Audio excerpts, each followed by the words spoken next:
Yeah, so well, let's start with the elephant in the room.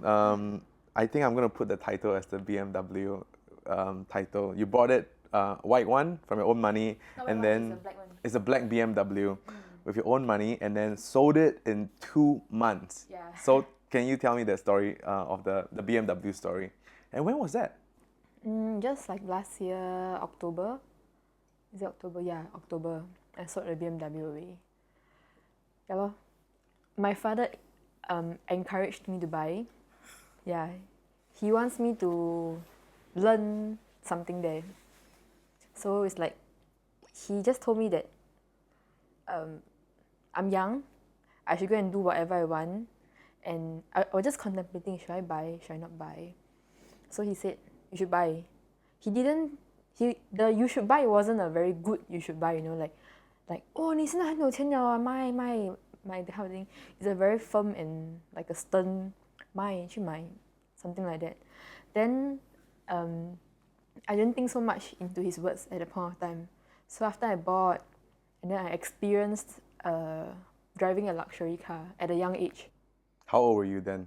21.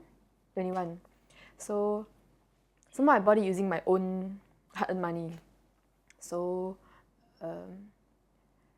but while I was driving the car, actually I felt that I changed more because it made me become a little bit more materialistic.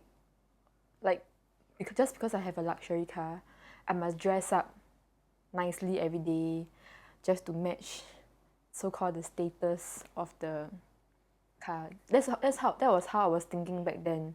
And then I would feel like as if like I have accomplished a lot of things, and I felt that as if I'm better than a lot of people. So it became a very not a very good side of me. After which, when I realized that after a while, it's within that 2 months where I realized that actually all this is just for show, superficial. Even if I have a car, doesn't mean I have good relationships with people. Even if I have a very nice car, very nice, very high standard of living, or very good food to eat every day, doesn't mean I am a good person. Like the principles, everything inside is different than what you have on the outside. So I felt that after I bought the car, I wasn't so rooted anymore. Grounded, as in I forget my roots, and I. Were there any events that reminded you of that? It's more like people around me. They are happy for me. They are definitely happy for me, and it's just like me myself. While I was driving the car, I look at other people out there. I look at someone else who's having the same thing as me. I look at them, talk to them, and I felt that they're not really that happy, even though they have almost everything. Like materials, they have everything they want, and everything they want lah. So I felt that at the point of time, though I was young, I think it's not the right time for me to own these things yet. I felt that I must continue to strive harder and build my grounds first, like even more firm grounds, so that if one day I really have even more opportunity to own such stuff in the future, I can actually appreciate them with or without them. I can live even without a BMW, and I'm happy. Tell me the day when you actually decide that you don't want the BMW anymore. It was a very sad day though. As in, I was selling the car at a second-hand dealer. So they actually. So how do you decide? Was it the night before? Or? No, it was 1 week. Within 1 week. So after that, I was talking to my boyfriend about it. Was there something important that happened that 1 week that made you? Let me recall. I don't know. I just felt that I was even unhappier, even though I bought something that I always wanted to achieve. It's one of my goals since young. I want to buy a BMW before 21 years old, and then I did it. So it was only a very short-lived moment of happiness. Like, yay, I finally achieved my goal. But then it wasn't it's a material goal. It's not like a, how to say, it's not a very meaningful goal. Like, if I compare my goal is to help people and save people's life. If I achieve that, compared to I achieve 21 years old get a BMW, the other one is actually more meaningful. So that meaningfulness is only a very short-lived one. So I got like a slap to myself. There was just one day that I suddenly wake up and I felt that this isn't the life that I really want. To bask in something that I am not, and to, how to say, it's not the real me, not the real thing I'm looking forward to yet. I can have this when I'm 30, 40, or even more in the future, but right now it's time for me to build on my principles, my grounds, and be who I really am first. So I felt that during that point of time, I wasn't happy at all. There's a transition. I know that I wasn't happy. I know that all these things cannot make me even happier. So I decided to sell away, and I was sad the moment I sold it. So what happened on that day? You went to the dealership, the same place where you bought the car. Yeah. No, it's a different person. Oh, different person. So they offered me a price, and then I sat down there at the office. So they opened a check for me, and then I took the check and I walked out of the. Do you negotiate? You just say yes. Yeah, before that I just said yes. Before that I was very sad. Before they passed me the money, I was like, am I really gonna sell this away? I mean, is it the right decision? I made a loss of I think 7 to 10K. Wow. Just by selling within 2 months. Just by selling because within 2 months. the second hand, when I bought it, right, the second hand dealer, they will actually lower down the price and buy it over from you so that they can sell again. So I made a loss 7 to 10K over there. So it was a very different type of feeling, because it felt like as if I made a lot of wrong choice in my life, and I don't know whether that choice is the right one. Then after that, when they passed me the money, and then I walked out of the shop, after 10 to 15 minutes, I felt like, yay! I got rid of a very big problem. I don't know, I just had that feeling, like it was like a rock. The car is like a rock, because I know that wasn't what I really wanted, and that doesn't make me happy. So when I went out, and then I was like, I don't have a car anymore, I felt more relieved.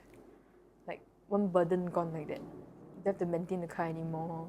I'm going to take public transport that day. Felt more grounded. So you took public transport? That day, yes. I walked from the dealer shop to Lavender MRT, just like that. And I felt so much happier just by walking. Yeah, I'm curious to know, like, why did you have that goal of having a BMW in the first place? I mean, knowing that, that maybe it's actually not something that you might like. Since I think it's more of a reality thing, or maybe, how to say, when I was young, running for sales in Prudential, that was about 18, 19, I see everyone around me chasing for things that they want.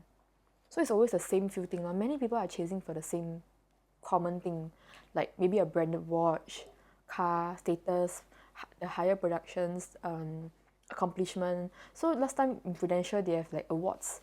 So if you're top sales or whatever, you have this prestigious rookie award, top rookie award, top MDRT, management $1 million round table, the kind of award, So people are actually, everyone around me, it's like I'm hanging out with people around me that wants to achieve such things. So when they see someone buy a BMW, they'll be like, 哇，做到这样厉害啊！你买了个 BMW， then 你有这个 award 那个 award. People will naturally think that they are doing very well, and they are actually up there already, like up there lor. So it actually wired my mind when I was working there for a period of time that those things are essential to, like I need to have all these things to be recognized by people. I need to have a car, I need to have a branded watch, I need to be fully bodied, my body must be all fully branded, and then I must be smiling and being happy, and everyone around me must be like liking me, to be recognized in society. So in the end, that few years when I was inside, I actually met a lot of this type of people, which I failed to see at the point of time, whether is it the truth. Like whatever they have is, everyone will show the best to everyone. So whether if they buy a BMW, are they actually rich and they buy them BMW, or actually they are paying debts at the back, or they're actually broke but then they just try to make it seems like they're doing very well, just to put out a show in front of for people lah. So I didn't really look deep into that, and I realized after a while, which is after I bought my own BMW, that there's a two side to everything. So when I was actually when I was actually working there, it made me wire myself because I was very young, easily influenced, not very experienced also. So made me feel that this type of things is necessary to be like a survival thing in Singapore. If you are The 5C. correct, so if you have all of those, right, you'll be recognized by people. People will respect you more. It seems like you have more power over people, that kind of thing, you know. And then yeah, so after that I started having my own goals, like, okay, number one, I want to own my own nursing home before I die. That is a realistic goal, because that is my goal since young. That was okay. That was since up till now also. Number two, BMW before I'm 21. Number three, my own condo before 25. Number four, a Rolex watch by the end of this year. Number five, blah blah blah blah. So I set those type of goals for myself. I know I can hit it if I work hard. Those are the goals that I know I can hit. But then, that's how all those goals came about. And people around you are hitting those goals. Yes. And makes it looks like it's realistic and it's correct. Not only that, it makes me feel like it's essential. So like you need to have these kind of things to be able to hang out with those type of people. You know, I wonder if right now you're still inside insurance and you're driving that BMW. Would you have sell it? Let me think. If I'm still in insurance and I'm driving the BMW, I don't think I will sell it. Why do you not Because think? in that industry, it's important for your first impression and your image. So example, one day, if I'm a client, okay, I want to buy insurance from, I have a choice, insurance guy A, insurance guy B. One drives a BMW, hit a lot of rookie awards, and dressed very smart and a lot of branded all over body, and another one who is more down to earth, like drive a normal Toyota and dress up normally, or people naturally will go for the one driving a BMW, because it's like a business thing. If they can afford to buy such thing, means they can afford to do my business, that kind of thing. They won't be scared of my loss or whatever. It's like how to say, there was this book that I read about, yeah, something like that lah. Like I'll choose the one who is more dressed up nicely and more branded and more BMW-ish. So it's like a wired thing in sales line. So definitely I will have to keep the BMW, and I have to gong until even if I have to die, I still have to gong. Something like that lah. That would be terrible. Yes. I'm gonna yell. So maybe let's go back to the I mean, we'll talk all about how you get there to the BMW. Let's go back to the beginning a little bit. How would you, I mean, paint us a picture where little Gina is growing up when she's younger. Younger, I mean like younger? Yeah, like you know, how's your family like? Paint us a little picture. My family was kind of well-to-do in my younger days, like maybe 4 or 5 years old. I was sent to private nursery, and my father sold away his house and we bought a condo. So after he sold his HDB, he bought a condo. He made money from the property still. So he had quite a lot of money to spare at the point of time. So they took up a habit of gambling. So I grew up with gambling habits in my home. Like every weekend we will go to casinos. Ships. Oh, like ships. Yeah, every weekend, literally. Oh, wow, not even KL, not those. Literally every weekend. So it's like every weekend I'm traveling. So it's like a star cruise, but a gambling. Yeah, correct. So even when we have schools and we don't have schools holiday, we are always weekend. We might always be there. So that's how my life is when I was younger. So I got bullied very badly in school. So it's like, this is primary school, or are we talking about kindergarten? Primary school still. Okay. And just to it's mainly that side, or both. Both. Oh, okay. Yeah, both. So And are they actually winning? Are they like professional gamblers? no, Oh. they are normal Right. gamblers. No, because I do have friends who are professional poker player that actually makes a living out of playing poker. No. They're just there like. And are they sad? You know, when they lose money or I think it's a gambling thing. You know, if you lose more, you want to win more. okay. You want to win it back, so they keep Right. going. Oh, so the more they lose, the more they want to win it back. It's Okay. like a psychological thing, reverse thing. But they never really win No. it back. No. So yeah. That's quite funny. So I just grew up. You just go together with them. Yeah. So at the point of time, Primary school.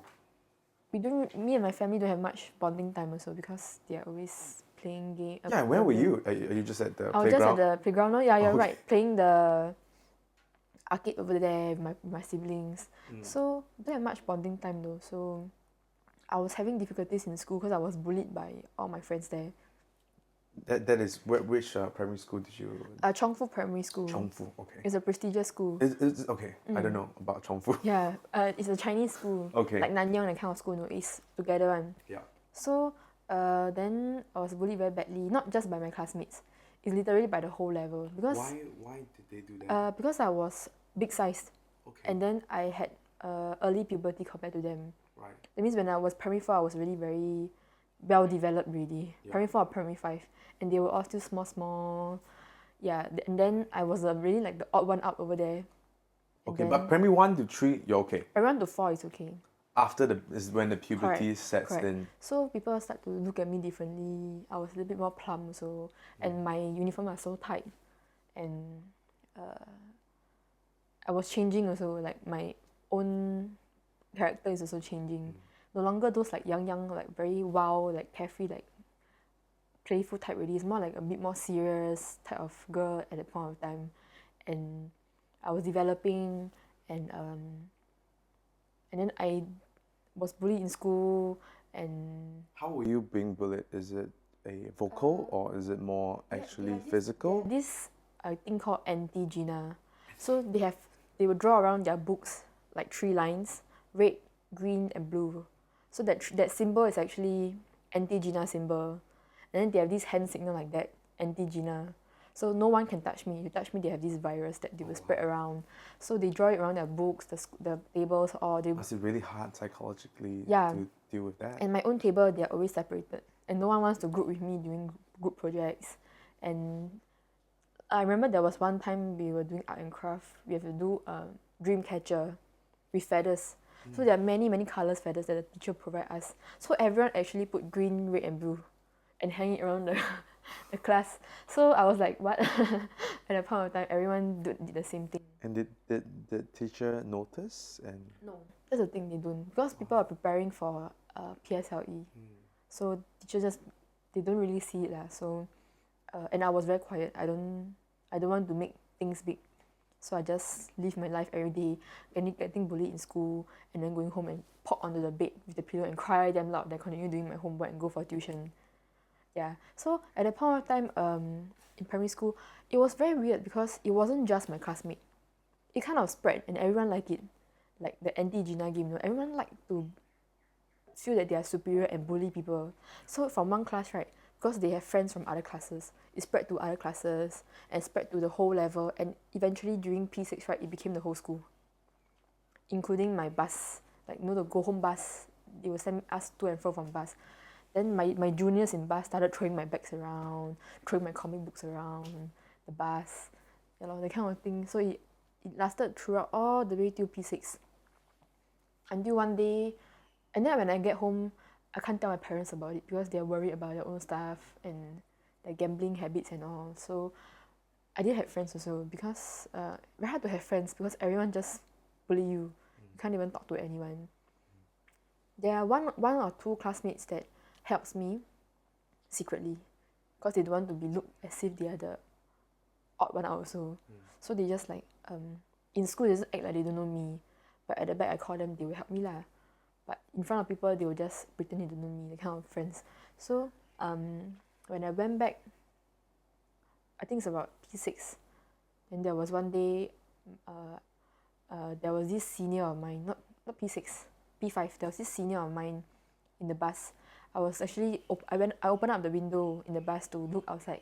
Then my hand was there my hand was over at the railing. Then he shut the door up, just like that. And then my whole hand was bruised and bleeding. Then I complained to my mum. Then my mum didn't take notice also. Then she just feel that 是小孩子坏蛋 that kind of thing. Until P6 there is one day that I cannot take it anymore. I just tell my mum everything. Then my mum didn't know about all this. Then she cried. She said, how come you never tell me all this? Then she went to talk to the principal, the discipline master, blah blah. Then that's when they started to investigate all this. But it's pointless really. It's already end of everyone finished PSLE already. Then there's no point in investigating also. Then after that, because my classmates are very the discipline master like my classmates because they are all prefects. So the discipline master is in charge of the prefects. So they are 关系很好的. So when I know this type of thing happen, right, he also boca like one, don't care one. So just say, go and say sorry to Gina. And then there's one day that after it's during school holidays already, we know we will never see each other again. Everyone at the same time call my phone using their house number. One by one call. Like as if they're together, then they one by one call like that. And can say, Gina, sorry, then hang. Hello Gina, 我是佳琪, I'm sorry. Hello Gina, 我是伟轩, I'm sorry. That must really be, really affected you in some way. It affected me so big until But like after you moved school, did that help to secondary school? Secondary school I became a totally different person. I became the big bully. Yeah. And then my size was still growing. I was getting bigger and bigger. Because it's puberty. Then when first day of my secondary school, I realized that many people are scared of me. I don't know why. Then she's grew into that role. Yeah, then after that, first day of school I've already created trouble already. I went to fight with someone at Sec 4. Yeah. Like I told myself I will never ever get bullied again. The kind of thinking when I went to secondary school. So in the end I became a 大姐大 in school. So there are people come and like 认我为干姐 what that kind of thing. Then I started to have a few Abing and Alin friends outside. And then then I hang out with the wrong people also in school. Another Alin friend taught me how to smoke. Bad influence. So Sec 1, Sec 2 I actually ran away from home many times. And I had a boyfriend outside. Because I felt that pointless to I felt that I didn't have family love at the point of time. I couldn't talk to my family after what happened. And then I felt that friends are useless also. They're not there. So I went out to look for boyfriend, girlfriend. That time it was very happening. Everyone is having boyfriend and girlfriends. That kind of thing. So just nice my boyfriend is like those type of 操 abing. So everyone is scared of me because of him also. Then I didn't have friends again lor. Because I was so... I mean, yes and no, right? I mean, you didn't have friends in school, but outside you did make a bunch of... Yeah, correct. But they weren't really like real friends. Right.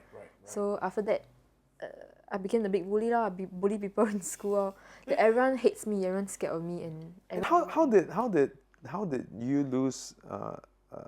From then to lose 25 kg altogether. When I was Sec 2, going to Sec 3, I actually failed all my subjects on purpose.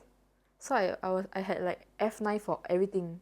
So it was a very important period because Sec 2 to Sec 3 there's a promotion. I was at Sec 2 Express. To promote to Sec 3 Express, you need to have a certain result. And then I failed everything. I don't even give a damn about my results back then. Then there was this counsellor I was with for 4 years. So she actually spoke to all the teachers and all. Then they promoted me to Sec 3 Express without retaining. So even though I had shitty results, but I still promoted to Sec 3 and Express also. So there was this period of time I was at home. I was always fighting at home with my parents. Yeah. And then my parents, they are not... I mean, everyone have different parents. My parents, the way they teach is more violent. Okay. I get backed up at home. Like in one corner. Right. The cane or the bell? Fist. The fist? Yeah, both of them. So I think because they don't know what to do with me anymore. Right. And they are out of their wits. I mean, they don't know what to do with me and they cannot see me going on like that. So they punch you? Yeah, I got whacked up at home. Can just say like almost every day. Imagine someone, I mean, I can imagine slap, but punching. I'm used to it really actually. Oh, that's crazy. Because caning and whacking me and using belt or whatever doesn't work on me anymore. Oh, okay. So they Yeah. did try that. Yeah, they did, and then nothing worked. And Okay. then they just keep punching and slapping me and whacking me, kicking me all, and doesn't work still. Yeah. The more they kick me, the more vulgarity I shout at them. So there was one day I know that I was actually having depression Okay. at that point of time. But I don't know how to manage it because it was so new to me, and the counselor also don't know how to manage because she has so many students. So I think beginning of sec 3, I was actually out at the window wanting to jump down. And then I don't even give a damn about anything really. Then my mom came in. Then she was so upset. Before that, the reason why I want to jump down because they told me they want to send me to girls' home. They don't want to take care of me anymore. They told me that lah. So I was like, okay lor. For what I stay here. Then I wanted to jump out. Then my mom came in and she wanted to jump out instead. Very drama lah, but it happened. Then after I was shocked. And at that point of time, I told myself that I don't want my mom to die. Definitely, even though no matter how they treat me, I don't want anything to happen to them. Yeah. So that actually changed my life a lot. That's a turning point. Yeah. When I saw my mom actually going out and wanting to jump out, and she's the one going crazy, not me anymore. Then I told myself it's time to change. Yeah. So number one, I changed my outlook first because I felt that my outlook was very important since young. Because of how I look, What was the trending diet then? Training diet, you want to know? It's not eating anything, eat air, eat grass. Not just not eating anything, vomit whatever you eat. Oh Yeah, my god. correct. Okay. So it's very unhealthy back then, and then I just tried everything. Right. And Healthy, it worked. and it worked, anything. So like literally vomiting, blah blah, all I tried. Yeah. And then I realized that I did it for about 2 months, and then I felt that there was change in my body. Right. How much do you lose in 2 months? I didn't lose anything. Oh, okay. But there was a change in your body. There was change as in my diet became very bad. Oh. I didn't eat anything yet. I keep gaining weight. Oh, okay. Because it was an unhealthy way of losing weight. So it's backfire. And then at the point of time, I was in softball, Singapore team. Yeah. So I was playing softball, fighting for Singapore team and all. So I gained a lot of muscle weight instead of losing fats. And then I didn't eat also. So my body actually didn't eat and I vomit out everything. So my body stored more fats and all the gains. After that, I told myself cannot continue like that also. So I tried another method, go swimming. Alright. And it worked. It worked because the first time I went swimming, I lost 1 kg. Then I thought, wow, 这么有用啊. Then I thought, I continue. Then my friend told me it's actually water weight at the back. Right. But then it helped. I swam. But then what's the diet then? Did you? I didn't eat dinner. I eat anything I want, but not dinner. Okay. So it helped a lot. So at that point of time, I think it's a woman's thing. Right. When you are in the transition 16 to 18 to 20, your body will naturally lose weight also. You become more figurely also. Oh, okay. So at the point of time, I lost weight. I think to about 1.5 to 2 years. Wow. About 25 kilos. It's a lot, right? Yeah, it's a lot. And I just kept losing. Until sec 4, I was about 65 already. How many times were you swimming? I can't really remember, but very frequently. And one session is about 3 hours. 3 hours? How many laps do you do in one session? I do it very slowly because my friend told me, one of my friends told me that the more vigorous you swim, right, the more muscles you will gain also. Oh, okay. So he told me to swim slowly against the water current. Yeah. They actually help you to become very tired and lose more fats. Okay. So I didn't try running because my legs were already huge. The more I run, the more muscle there will be there. Yeah. So I lost weight from the top to the bottom. Yeah. Yeah lor. Wow, 25 kilo by swimming and skipping dinner. I started to study again. Then from a F9, I became a C5 before within half a month. How did you graduated? 20 O levels, 20 points. Yeah, and I chose nursing back then. So you specifically chose nursing? Before even I started my O level, I told the teachers I want to go nursing. Right. I don't know why, because I remember when I was young, I got fits. Fits? Yeah, What's that? childhood fits. Like Okay. a seizure thing, you know. Yeah. So I always go to KK hospital and always stay down there. And then I always steal the nurses' pen, black pens. Black pens is very important to nurses to document things. But I always go around the ward and steal all their pens when I was very young. So suddenly just thought of being a nurse. Yeah, I applied for nursing school. But you got the results, and then you got into nursing. I'm happy that I can even get a 20. I don't like studying at that point of time. I just study for the sake of it. Was poly better for you? Was NYP? Poly is very happening. Oh, very happening as well. Okay. Yeah. I don't know why, but it's very happening in a both good and bad way. I got a lot of attention in poly because of after I lost a lot of weight. I don't know, is it NYP they have chiobu or what? Then I first day I went to school, then all the seniors start hitting on me already. Right. In nursing school. And then I joined clubs, and then after that I think the first year I already got pushed to go for some pageant contest, and I won the pageant contest. And everyone know about my story of losing change, yeah, everyone know about my story of losing weight, and it spread around in school. The people start using me as case study in their school projects. And they presented and all. Then there was this major pageant, which is a Mr. and Miss NYP. Yeah, then I got into top 5 also. So a lot of unnecessary attention there. Like, literally everyone knows who I am, but I don't know any one of them. But I always go to school with 臭脸 one, so people will just look and then they bitch about me, all this. Then I was in this club called SHS Club, School of Health Science Club. And then they will put our photos in the signboard in school. So there was once I walked past, and then there were people standing right in front talking about me. And they don't even know that I'm there. Then they'll be like, 哇，我懂这个是谁？这个什么什么什么什么class 的。美咩？我觉得自己比较美呢，她比她美。我觉得这个谁谁谁比她美。Then I was like, okay. Then I walked away. And then schools. Imagine that's how all the actors and actresses feel when yeah. And then the schools start approaching me. The teachers all approaching me to take photos for the school. Like posters. So I was all around the Yio Chu Kang MRT. The posters sent to school, blah blah blah. And then I was when there are guests that comes to school. All these You've been things. an ambassador. Yeah. So I became like all these things in school. Right. Then after that. Do you enjoy it? I didn't. Why? I felt that at that point of time there are many people chasing me in school also. Okay. And then a lot of friends. A lot of friends, which is good. A lot of friends, they actually turn their back on me. Oh, okay. Because I don't know if they're jealous or is it me. I don't know how to bask in fame properly, or it's just poly. I felt that it was very unrealistic. Like the attention I'm getting, and they are not really real friends. So a lot of friends left me during the pageant time. Because there was this guy, his name is Leonard. He's very rich and he's a mixed blood in school. Everyone knows him also. Everyone knows that he's chasing me for 6-7 months, you know. Then he proposed to me, you know, with a Poheng necklace that cost about $607 at that point of time, and want me to be his girlfriend, and I rejected him. Then he go around telling people how much he loves me, but I treat him so badly that everyone believes him. Oh my God. Then all my friends left me because they all sided with him. Yeah.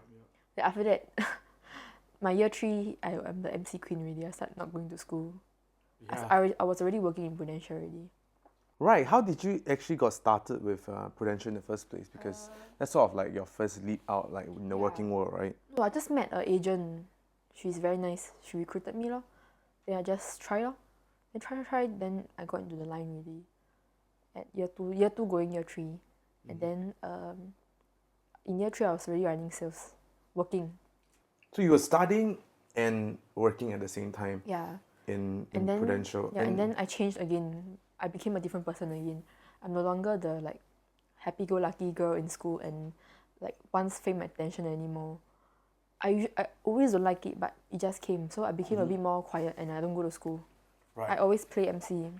So the teachers got very angry at me. Yeah, play MC means not going to school, right? Just using MC and Yeah, buying correct, MC. And, correct. Okay. So what do we call it in army? Anyway, what, something along MC king or MC queen? like just King. buying king, something along the lines. Yeah, so king. Chao king. Yeah, Chao king. Yeah. I was a Chao king queen in school, so I always don't do projects. Yeah, lor. But that's because you're working over it at Prudential, right? Yeah, and did you enjoy your time working over it when you are there? I like right? it because I met a lot of new people. Compared that to didn't judge you as like not judge before in lah. school? It's more like they are more mature. Yeah. school, those friends I met in school, they only care about like how this person is, they bitch about them, and how this person have what they have, why their life very good, what shoes they have, blah blah blah. However, in Prudential, I actually see more future. As in, they actually bring me more to the future. Yeah. Could I just interject for a little bit? Where did Happy Bags come about? That one came after. After Prudential. Yeah. Correct. Okay. So I cannot remember, but during Prudential times, I was already doing the bag thing, but I didn't actively do Happy Bags. It wasn't created yet. Right. So. But that was after you finished NYP. Yeah. Okay. So this time now you finish NYP, then you sort of continue on in Prudential first. Yeah. Then in Prudential, because I wasn't 21 yet. Yeah. So I couldn't run sales in the light. Yeah. Like cannot do it. Not officially. Correct. So I've been doing it in the dark, like playing the grey area lor. I help my agent to close case. Yeah. And I give them all the productions, but I take the commission. Yeah. Something like that lah. Then halfway along online, I took a very strong interest in branded bags. And then I started doing my own branded bag business lor. And I told the boss that I didn't want to continue because they have this thing going on. There was this boss, he's a director. He wants to take over me. Take over you? What do you mean? I was under a lady agent. Like a manager? She's an agent only. Okay. So I was her personal assistant. I was running sales for her. Yeah. The director wants to take over me. He wants to train me and groom me. Yeah. But without her lah. And then without her permission and. With her permission. Oh, with her permission. And then they had a quarrel over there, because the director wanted to give me, I don't know how much every month, and he wants to send me to studies. Right. And then he pays me every month to work part time for him, and want me to after 21 years I contract with him, and then the lady wasn't happy, so they have this conflict with them, and I don't like it. So I told them that I work for none of you. And you left. I mean, back then when you left, it was also a big decision, but at least you have at least some money on the outside. I mean, you started Happy Bags. Happy Bag haven't started yet. Oh, not yet. So after you only got out. I got out of Prudential. Yeah. And then I actually have this period of time where I don't know what to do. Yeah. So I went to do 杂工 lor, work in cafe, work for a promoter, blah blah blah, for about 2-3 months. Then I applied for Singapore Airlines, and I got through. For the first time interview, and I got through for Singapore Airlines, and then they wanted to sign contract with me, and then I didn't go. Just that day when they called me and tell me that I got through, they asked me to go down to their HQ again. So Singapore Airlines, they have 7 rounds of interviews. Yeah. So I got past everything. Then I met a lot of people there also, and some of them didn't get through, some of them got through. So we were updating each other whether who get through, who didn't get through. So I got through, and then at the day itself, right, it was, I don't know why, something stopped me from going. Like I just didn't feel right to go down to the HQ again to sign papers. Yeah. So in the end, I didn't. And did that compel you to start Happy Bags? Not yet. And so you went back to more 杂工. Correct. Okay. Until one day, my boyfriend at that time, he's with me for 4 years. He told me that he saw a potential in me buying and selling bags, because I started the Happy Bag business with $400. Yeah. I bought a Chanel bag with $400. So what happened was I used the $400 to buy an LV bag. Then after that, I used it for 1 month. I didn't like it. I clean it, I wash it, I sell it at $700. And then $700, I bought another Miu Miu bag. I used it for another 1 month, then I don't like it again. Then I wash it and sell it for $1,000. Then I bought another Prada bag for $1,000. Then I used it for 6 months. Last time. And I didn't like it, I sell it at 1.5k. And then 1.5k, I top up about another 300-400, I bought another Chanel bag. So my boyfriend was like, actually you have potential in doing this, why not you get a lump sum of money and buy and sell at one go? Yeah. Then at the point of time, I told him I don't know how to do it. So he actually helped me to he passed me 6k. He gave me 6k and told me to go and try doing it. So 6k, I just go and find a lot of bags. I bought about 5 to 6 bags the first time, and then I wash and make it clean and make it look nice. Tell me about this washing and cleaning thing. Okay, because every leather, every material like nylon, synthetic leather, usually branded bags they use real leather. lamb skin, deer skin, ostrich skin, croc skin, and calf skin. There are many different types of skin. So even the color also, how you're going to treat it, maintain it, and moisturize it, and make it not crack, and which brand bags actually last longer, which one doesn't last long, and how to maintain it, how to keep the shape and everything. All this I know cause I'm always interested in all these things. Yeah. So I just bought in all the bags and I start treating it nicely and clean it lor. Like some got fungus, some got mold. I buy it at a very low price and then I wash it and I sell it at a high price. So the first month I just keep doing that, and 6K I generated 6K out. So in the end I have 12K with me. In the first month. In the first month. Then I continue doing that. Tell me about what do you use to find these bags and what do you use to sell it? Usually the first time when I bought it, right, I source from a lot of people from my company. They're selling their bags. From Potential. There are many people who carry bags, right? So just went around asking, want to sell me? Then I got a few bags ready. And Carousel, Instagram, Gumtree. Oh, they were there already? Yeah, there are many bags over there for sale. Okay. So I just do a bit of bargaining, a bit of buying over. Yeah, so after that, I bought over and... So you make 6K in 1 month using a 6K by cleaning and treating the bag. What, you're in business? And then after that, my boyfriend say, why not continue? So I keep doing that lor. Keep doing that. Then I keep generating leads and leads and leads. Right, and usually it's exponential because then you have more money that you can invest in. A lot of bags. Then after that, I didn't need to buy any bags also because I can just keep using and selling, using and selling. So that kept me surviving for 1 year plus. Then I keep earning money from that. There are bags that I make loss, there are bags that I made profits. So the profits for one bag... But usually it's profits. Yeah, usually it's profits. Okay. Why do you make loss? What like happened? Maybe the bags... got damaged when you... Yeah, got damaged sometimes when accidentally by accident, like drop on the floor, got dirty, and cannot clean away the stains. And there are a few bags that I did trial and error also. Like I was very risky. I took a very expensive bag and go and re-dye it just for trial purposes, and it didn't turn out well. Okay. Yeah, so I made a loss by selling the bag lor. Then after that, I learned how to make it properly. Right? Need to trial on some bags. What is this re-dyeing thing you're talking about? Because some bags, right, like Chanel, all these, those are very expensive bags. They have many colours, like red, white, yellow, blue. So some bags, like white, very easy dirty. So after they use for a while, it gets dirty. So the people would like to re-dye it to black. They dye it to black, dye it to brown. How do you dye it to...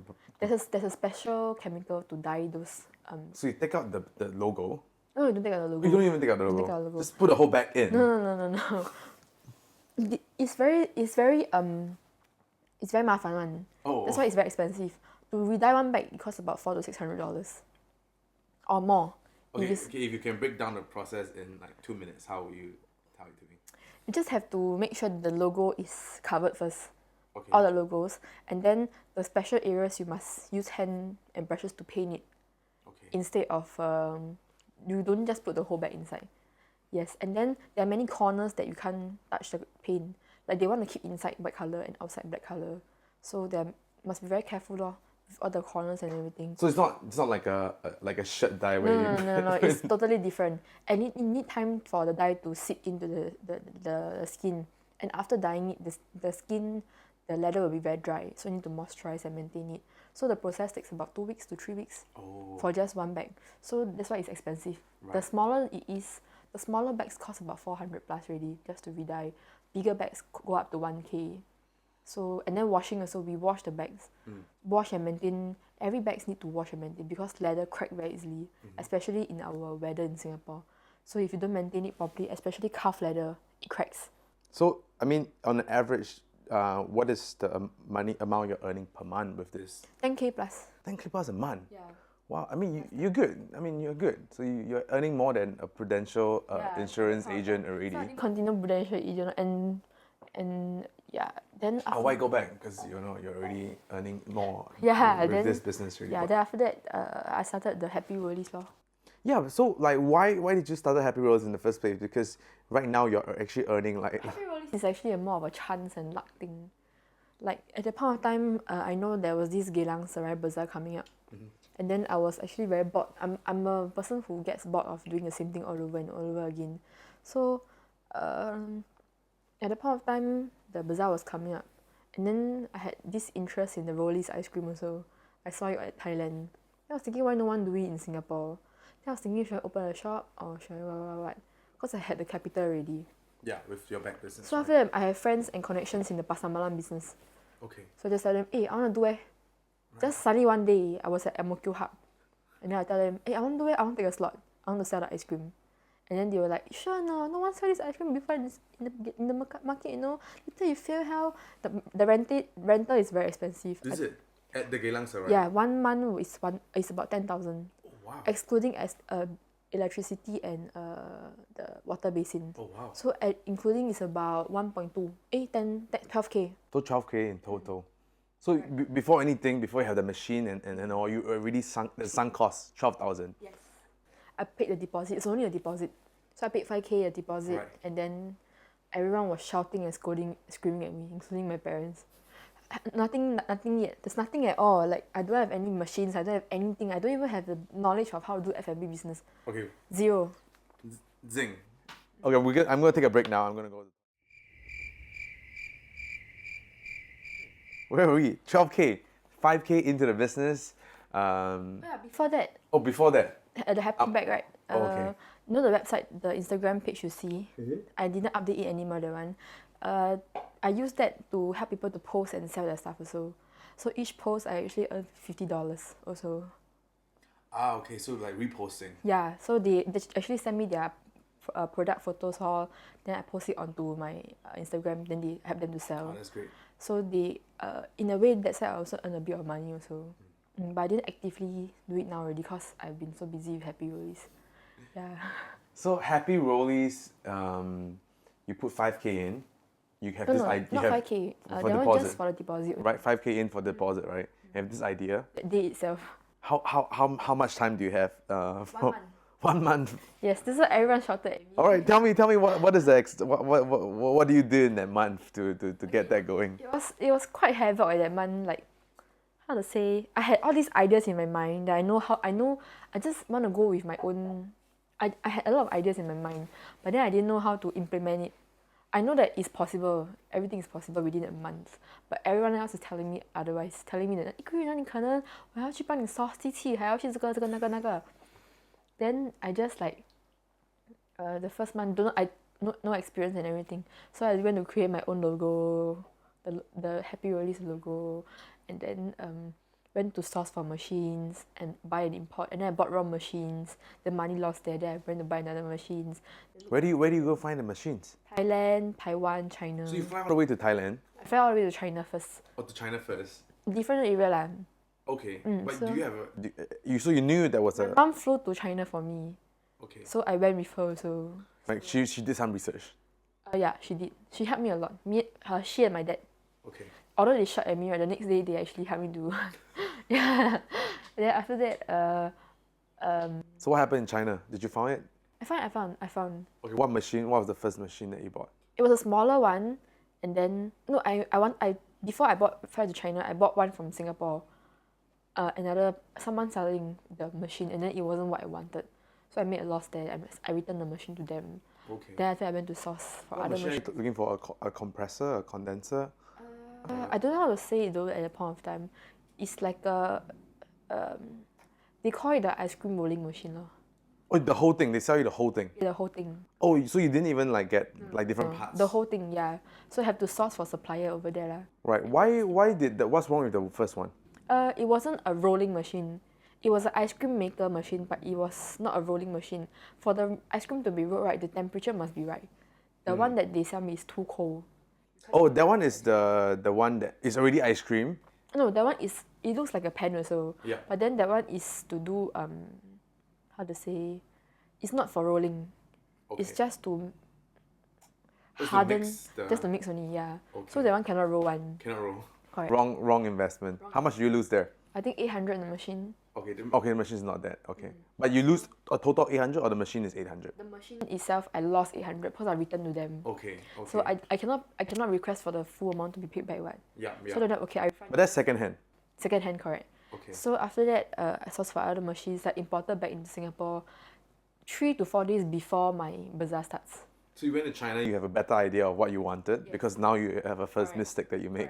So after that, when I got the machine, it was only 3 to 4 days. So how did this thing happen in China? You were speaking Chinese with the guy, and then My mom is from China. oh, okay. So she has a lot of connections there. She's doing her own business. So in Singapore. basically, these people in China have already made this machine already, or they are like making it from scratch. What I want, then they do it all.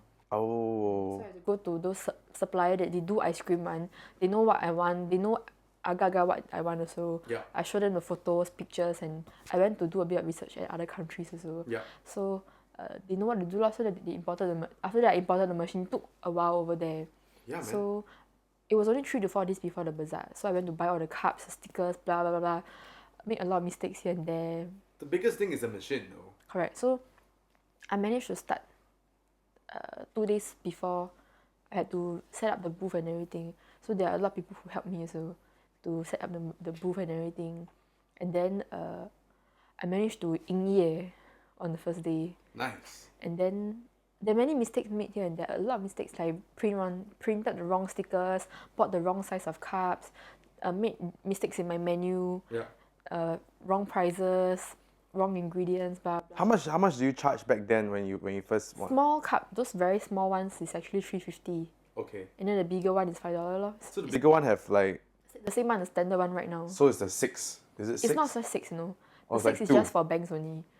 The big ones is 6 to 8 rows, Okay. depending on the rollers. The time I bought in a small machine only. Right now, the ones that you see at the bank that we are doing now is the bigger one. Oh. Okay. I have about 20 machines in my office. You have 20 machines. Yes, and some are spoiled ones from it's the Pioneer batch. So And they're small, it doesn't matter. yeah, correct. So when I started, right, it was crazy because before even I opened the shop, people are already queuing outside. And how did you know that?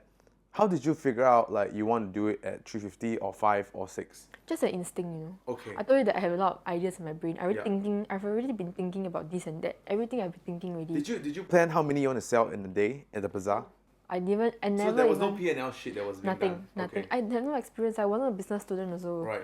So nothing at all. So I know nothing about business when I started it, and then it was just in my mind. I use my calculator. Okay, 一个卖5块，一天如果卖200杯就1000块，1000块一个月就30千。That's how I calculated. Right. Then 30,000 but minus 12,000.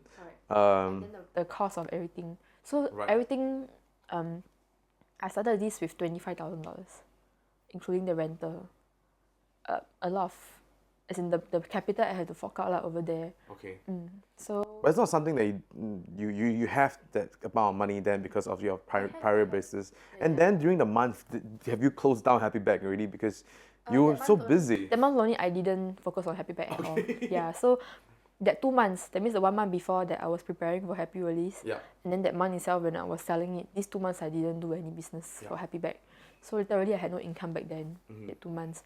Then How did the bazaar went? I was damn good. As in it was damn good as in So the first day you I told hit 200 not just 200 A bit more lah. more than that. Okay. So at that month, that's where Happy Release started lor. And then the queue was crazy. People willing to wait for 2 hours, you know. The queue went like that one eh. Whoa. Like that one. Like in circles and then it queue to other people's store. Then I got complaint from other people. Right. And then it was very havoc at the time. And I didn't know how to manage the queue, so and the production rate was very slow for the ice cream back then. Because Now it's faster? now it's way faster. Is it? Yes. It's still quite long, right? Yes, we have to do it slowly in the bank. Right. We can do them fast one. Like the rates the way you see we do at banks, right? Yeah. Is very slow. Oh, that is very slow. Because it's requested by the event company. How fast? For me, I can generate those big cups, right? Yeah. I can generate 3 at one go within 3 minutes. 3 at one go? Within 3 minutes. 3, what is 3 at one go? How much is 3 at one go? So 6 rows times 3, so it's 18 rows. And in one square plate. Yes, I can do that. A lot of my rollers, the pioneer batch one, all can do that also. Right. Yes, but for the banks, we have to do it slowly. So sometimes you will see my rollers, right, they will use their phone, Yeah. then slowly do the milk, slowly put the rolls, that kind of thing. It's because we are requested to do slowly to form queues. Gotcha. So if not, right, we actually can serve very fast. So like last year's my Geylang Serai, although we sell the watermelon also, we sell the rollies also. It was so much faster and the sales was so much better. Well, firstly, you got a bigger machine. The first year's Geylang Serai, I had 3 machines. Also, like side by side. But then last year one, I only put in 2. But then the sales for the 2 machines is better than the 3 machines. Right. So after that, So wait, the 3 machine is the smaller one, though. smaller ones, But this one too is the bigger one. bigger ones. Okay, because you're better at. But it's the same thing lah, as in it's still the same rollies and still the same way of doing it all. Yeah. Just that back then we are amateurs, we don't know how to, like, we're not very good at rolling it fast, we don't know how to do it also. My staff also don't know, I also don't know, the kind of thing, you know. Yeah. And then right now, very fast lor. Yeah. Right, So you did break even and you did make a profit. yeah. And then how was the scaling up process? Okay, then we went for the second. Went back at to same place. the first Geylang Serai, right, a lot of publicity was done for us, like from medias. I went on Channel News Asia, Channel 8, Channel U, Channel 5, newspapers, Straits Times, newspapers, food blogs like Lady Iron Chef, Steph Flea, all these we went on for free, you know. They just came and interview us and in that one month itself. And then the next month I started to do at other bazaars. And then the queue, there's a demand.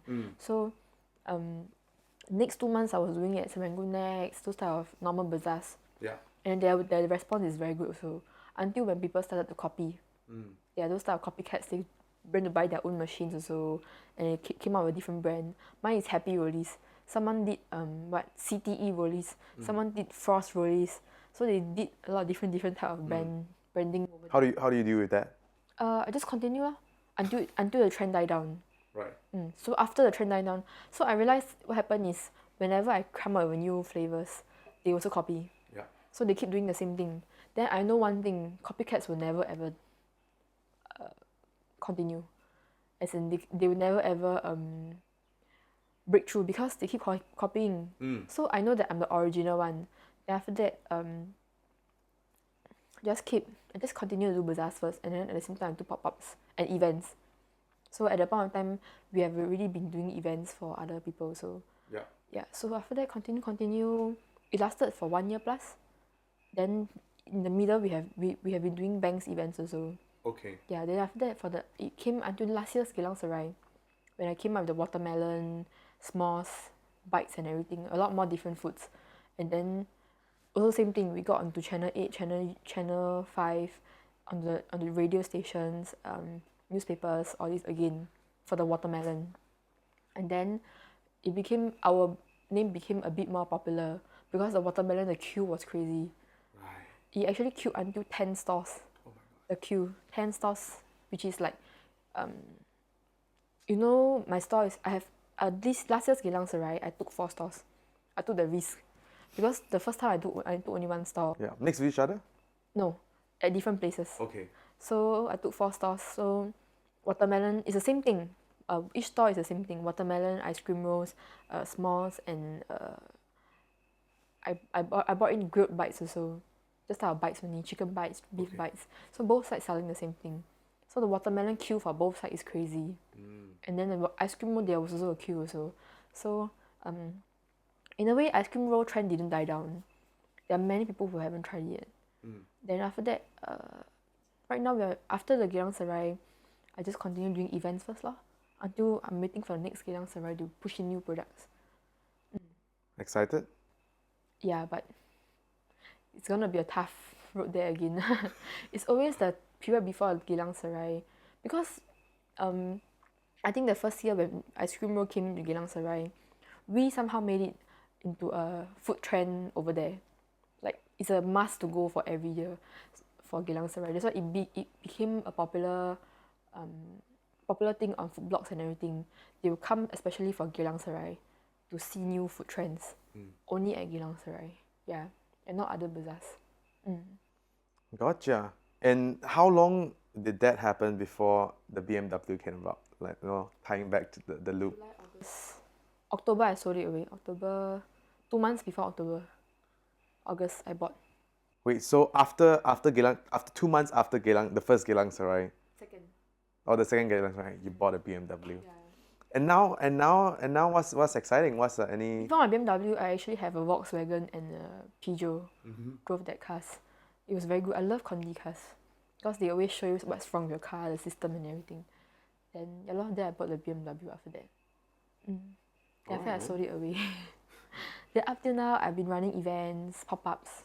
Very exciting. I'm going to give you a quick round of questions to answer. It's quick, but you don't really answer quick. What is the books you have given the most as gift? I've never given books.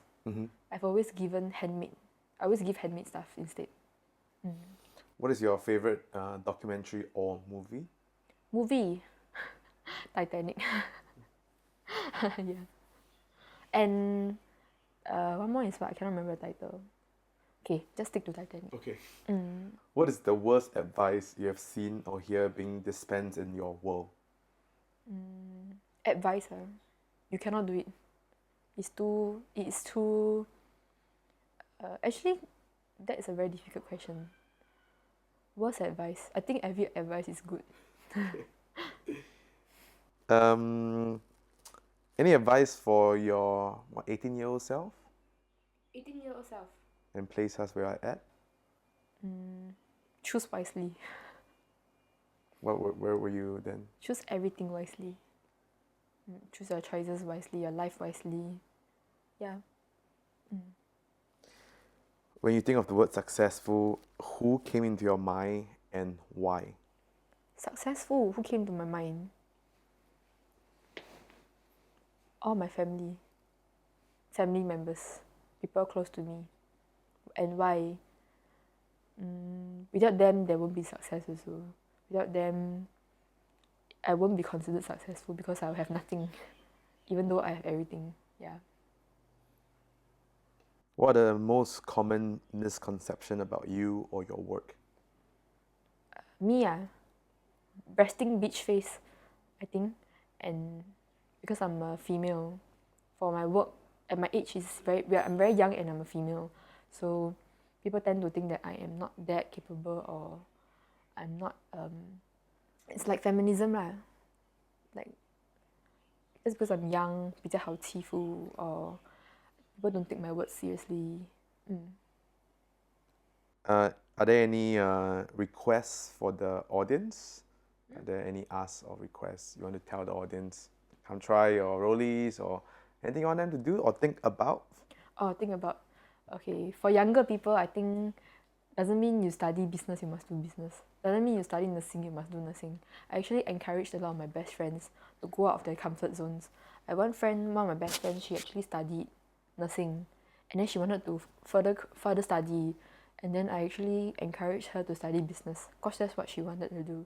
In the end, she failed and dropped out. But then I told her, at least you tried to do something that you never thought you can. And doesn't mean you study nursing, you must do nursing. And right now she's doing sales. Also part of nursing, but it's also a sales line. So it's different from what she's studying also. That's the only thing I can say for people, younger people. Because all of us have this thinking that I studied accounting, I must be an accountant next time. The kind of thing, which is not true lah. Don't stick into your own comfort zone.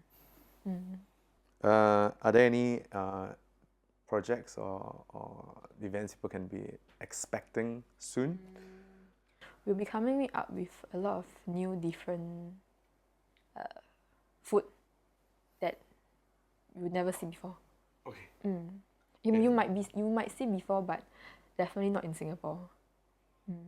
Where can people find? Next, Geylang Bazaar. Okay, there we go. Done. Okay. Yeah.